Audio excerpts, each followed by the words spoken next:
Welcome to SSTV5 ప్రేక్షకులకు నమస్కారం. BRS పాలనకు బై బై చెప్పిన తెలంగాణ, 10 ఏళ్ల గులాబీ పాలనకు మంగళం, మార్పు కోసం కాంగ్రెస్కే జై కొట్టిన జనప్రభంజనం. గులాబీని ఆదుకొని సంక్షేమ పథకాలు, 6 మంత్రులపై ప్రజాగ్రహం, ఘోర ఓటమి.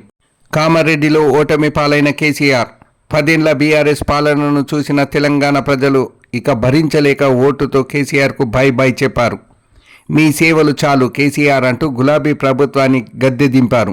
మార్పు కావాలని కోరుకున్న ఓటర్లు కాంగ్రెస్ పార్టీకి జై కొట్టారు. సంక్షేమ పథకాలు ఆదుకుంటాయని కారు పార్టీ అభ్యర్థులు పెట్టుకున్న ఆశలు గల్లంతయ్యాయి.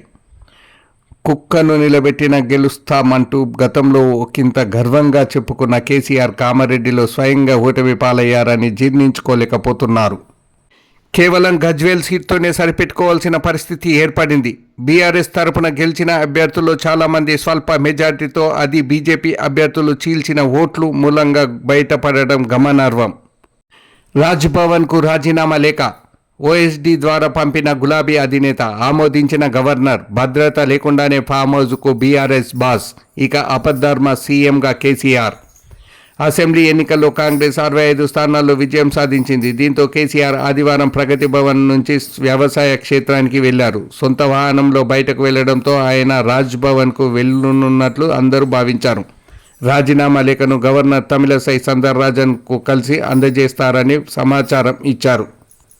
కాగా కేసీఆర్ రాజీనామా లేఖను గవర్నర్కు ఓఎస్డీ ద్వారా పంపారు. ప్రగతి భవన్ నుంచి నేరుగా ఎలాంటి హైరాణ లేకుండా, ట్రాఫిక్ నిబంధనలు పాటించకుండా సాధారణ వ్యక్తుల వ్యవసాయ క్షేత్రానికి వెళ్లిపోయారు. సీఎం పదవికి రాజీనామా చేయక ముందే సెక్యూరిటీ కాన్వాయ్ని పక్కన పెట్టి సొంత వాహనంలో బయటకు వెళ్లడం అందరినీ ఆశ్చర్యపరిచింది. అలాగే ప్రజా తీర్పును గౌరవిస్తామని, ప్రజల నమ్మకం దిశగా కాంగ్రెస్ పాలన సాగాలని మంత్రి హరీష్ రావు ట్వీట్ చేశారు. 2 పర్యాయాలు బీఆర్ఎస్కు అవకాశం ఇచ్చిన ప్రజలు ఈసారి కాంగ్రెస్ పార్టీని ఆదరించారన్నారు. ప్రజల నమ్మకాన్ని దృష్టిలో పెట్టుకొని కాంగ్రెస్ పార్టీ పాలన సాగాలని కోరుకుంటున్నట్లు తెలిపారు.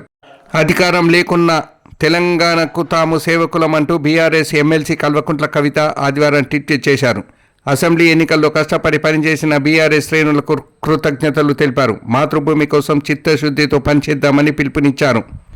అసెంబ్లీ ఎన్నికల్లో గురి తప్పిందని మంత్రి కేటీఆర్ పేర్కొన్నారు. విజయం సాధిస్తున్నామని, సంబరాలకు సిద్ధం కావాలని పార్టీ శ్రేణులకు శనివారం ఆయన పిలుపునిచ్చారు. సర్వే సంస్థలను, ఎగ్జిట్ పోల్స్ను నమ్మొద్దని, గెలిచేది బీఆర్ఎస్ పార్టీనని పేర్కొన్నారు.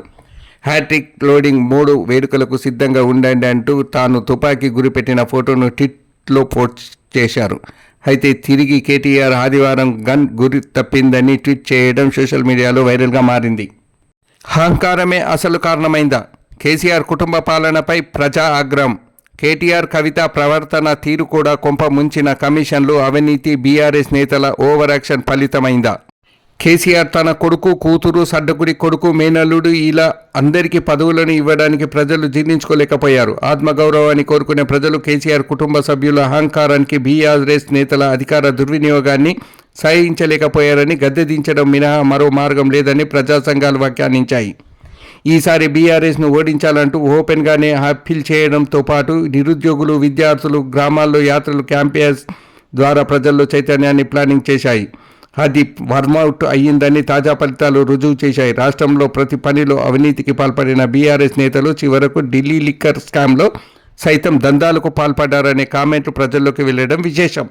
హామీలు ఇచ్చిన అమలు అంతంతే. గృహలక్ష్మి, చేతి వృత్తులకు చేయూత, బీసీ బంధు, ముస్లిం బంధు, రైతు రుణమాఫీ ఇలాంటివన్నీ ప్రకటనలకే పరిమితమయ్యాయని జనం గ్రహించారు. రైతు బంధు పేరుతో సాయం చేసినా అది సంపన్నులకు మేలు చేయడం కోసం పెట్టిందేనని, పేదలకు మాత్రమే పరిమితం చేస్తే బాగుండేదని లబ్ధిదారులే వ్యాఖ్యానించారు. నిరుద్యోగ భృతి హామీ ఇచ్చిన దాన్ని ఆటకెక్కించడాన్ని జనం గుర్తించేశారు. గతంలో దళితులకు 3 ఎకరాల భూమి హామీ ఇచ్చిన అసెంబ్లీ వేదికగా మాట మార్చడం కూడా జనానికి ఆగ్రహం కలిగించింది.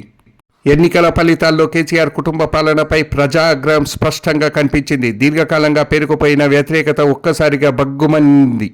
లీడర్ల అహంకారమే బీఆర్ఎస్ను ఓడించిందనే అభిప్రాయం వ్యక్తమవుతున్నది. ప్రజలకు అందుబాటులో లేకపోవడం, పథకాల్లో కమిషన్లు, అవినీతి ఇవన్నీ బీఆర్ఎస్ ఓటమికి కారణాలని విశ్లేషకులు జరుపుతున్నారు.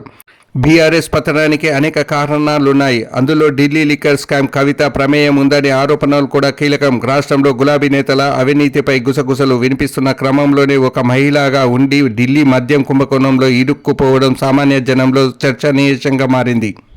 ముఖ్యమంత్రి కూతురుగా జాతీయ స్థాయిలో గుర్తింపు పొందిన ఎమ్మెల్సీ కవిత లిక్కర్ స్కామ్లో అటు కేసీఆర్కు ఇటు బీఆర్ఎస్ పార్టీకి మచ్చ తెచ్చి పెట్టారని ఆ పార్టీ నేతల్లో మాటలు వినిపించాయి.